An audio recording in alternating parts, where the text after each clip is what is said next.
Hey there, folks. If you've ever found yourself staring at your Discover card, wondering why it's suddenly locked and how to get it back in action, you're in the right place.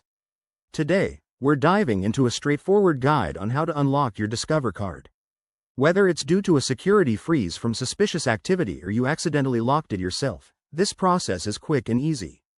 Let's jump right in. First things first, understand why your card might be locked. Discover often locks cards as a protective measure against potential fraud, like if there's an unusual purchase or if you haven't used it in a while.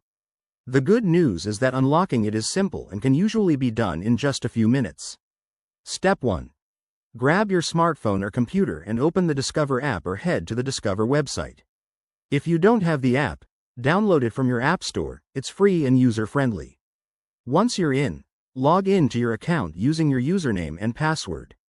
Make sure you have your security details handy, like your PIN or answers to security questions.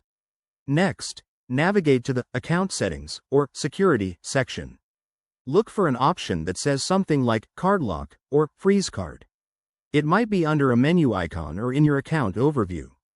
Tap or click on that, and you'll see a toggle switch or button to unlock your card. Confirm the action, and voila, your card should be unlocked almost instantly. If you're having trouble through the app or website, don't panic.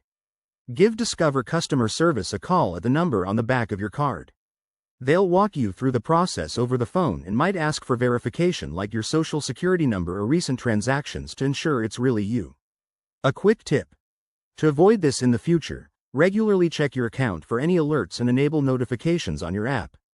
That way, you can stay on top of things and keep your finances secure. There you have it, everyone. Unlocking your Discover card is a breeze once you know the steps.